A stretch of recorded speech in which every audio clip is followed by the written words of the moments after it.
What's going on, adventurers? Season 10, Nighthaven, is bringing us one of the most exciting features we've seen in a long time. A brand new endgame mode called the Catacombs. This activity is being positioned as one of the pinnacle experiences alongside the PvP track and the new raid. So today, I'm gonna break it down. How I think it's gonna work, what rooms and enemies we could be facing, and why this mode has the potential to be one of the most replayable features ever added to New World Aeternum.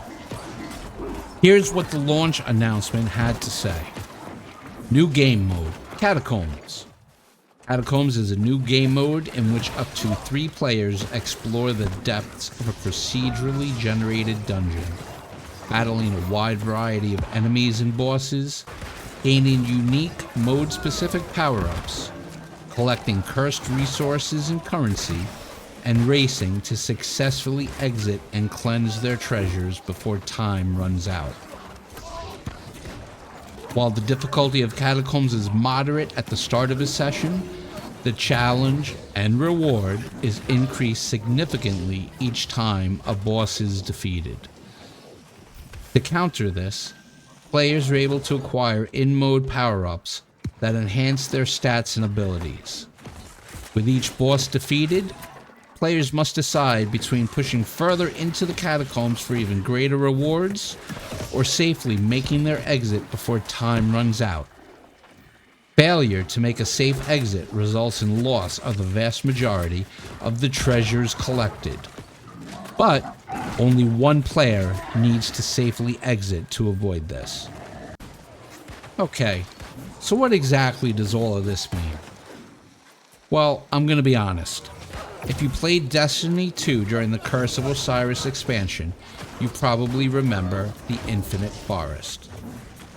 That was Bungie's first experiment with procedural generation. The idea was that every run through the forest would be different. You'd step through a gate, Sagira would guide you, and you'd clear about 5 randomized rooms before hitting the final encounter.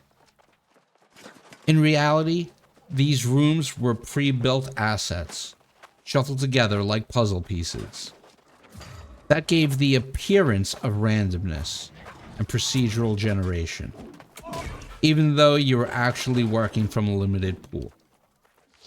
I think we're most likely going to see something similar here. Catacombs will be a curated collection of rooms and encounters, strung together in different orders so that each run feels fresh and challenging. Before we dive deeper into how this could play out, make sure to smash that subscribe button so you stay up to date on all things New World Aeternum. Alright, so let's start with what we already know about the enemies. There are 6 core enemy types in New World. The Corrupted, the Angry Earth, Beast, Ancient, Human, and Lost. Now with the expansion, we know vampires are entering the world. Most signs point to them being classified as lost. Werewolves? Most likely beasts. But there has been some speculation about a hybrid classification. Lost and human, or more specifically, beast and human. That would be amazing from a lore standpoint, but historically, New World has simplified classifications. For example, the wolves and animals in northern Morningdale used to drop both thick and ironhide. That got streamlined to just 1 material drop.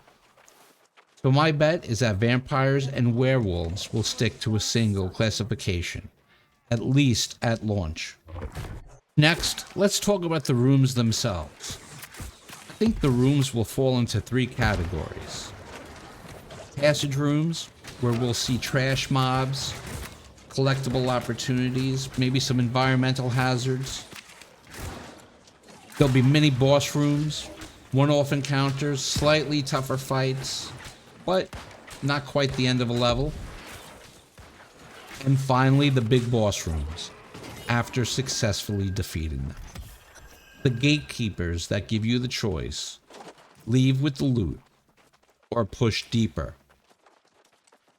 And here's where it gets exciting. New World already has dozens of mini-bosses, expedition bosses already built. Every expedition averages 3 mini and 3 major bosses. Across the whole game, that's 100 plus encounters that they could pull from. Even if they use a fraction of them, the variety is massive. Let's map out what I think a run is going to look like. Level 1, you're going to go into the entrance. Fight through a passage, face a mini-boss, then a boss, beat it, and you can choose to exit with your 750 gear score loot or continue deeper. Not terribly bad for the intro tier. And remember, any gear score over 700 can be upgraded with umbrals. For level 2, if you continue forward, you're going to pick up a buff. Then you're looking at a passage, 2 mini-boss rooms, and another boss fight. Clear it, maybe you'll be able to walk away with 775 gear score. Now if you're feeling brave, you're going to dive deeper and push into level 3. Here's where I think you're going to start seeing structural shifts. 3 passage rooms, 4 mini bosses, and then the big boss. Clear that gauntlet and you've got the option to exit with 790 gear score. Or grab a buff, delve deeper on the final leg, making you either a true adventurer or just plain old greedy. You're going to press on to level 4 with 2 passage rooms, 5 mini bosses, and finally the big baddie boss fight. Survive that, and as long as one of you exits before the timer runs out, your group can earn 800 gear score gear. That's going to be the top tier reward. And specifically, the Catacombs are supposed to have a set of armor in them that will include set bonuses. While I'm all about variety and replayability, that's going to be the real driver of this activity, the rewards.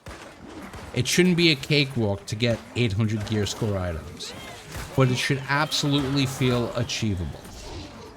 Having gear sets within the Catacombs that will provide set bonuses will give players enough reason to repeatedly play the game mode. And with the variety that the enemies and the room types offer, each playthrough should feel fresh.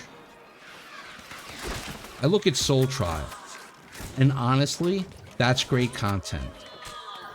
But the rewards are tragic, and these are one-off fights that don't really change much every time you play them. If you caught my perk theory video, you'll remember I said there will be limited pieces that will drop with triple and quadruple offensive and defensive perk slot gears. I believe that this is where some of those items should be dropping. Without the right level and type of rewards, variety of content won't impact replayability as it should. Players need to feel the replaying content is worth it. And honestly, when it comes to variety in the Catacombs, this is where it can get really wild. Each room doesn't just have a type, being a passage, a mini-boss, or a boss room, but would also roll from one of the 6 enemy factions. That means one run through level 2 might have corrupted passages and a lost boss. The next could have angry earth passages and a human boss. The result, no 2 runs will ever feel the same. Now, of course, this is just theory. It's possible that Amazon keeps it tighter, maybe Catacombs caps at 3 levels, maybe just 5 or 6 rooms per run with AI difficulty scaling. Even then, the variability will be huge. They could also experiment with cursed modifiers, time-limited buffs, or resource-based risk-reward mechanic. The design space here can be enormous. So now, I want to know, how do you see yourself playing the Catacombs? Will you squad up with 2 friends and push for max loot? Or will you try the ultimate challenge, a solo Catacombs clear? Drop your thoughts down in the comments. And remember, Catacombs are being positioned as pinnacle endgame content. The rewards hopefully will reflect that. In the meantime, the corrupted continue their march on our territories, and they always slot. So make sure you're signing up for your invasions, defending your settlements, and holding the line. Good luck, have fun, and kill them all.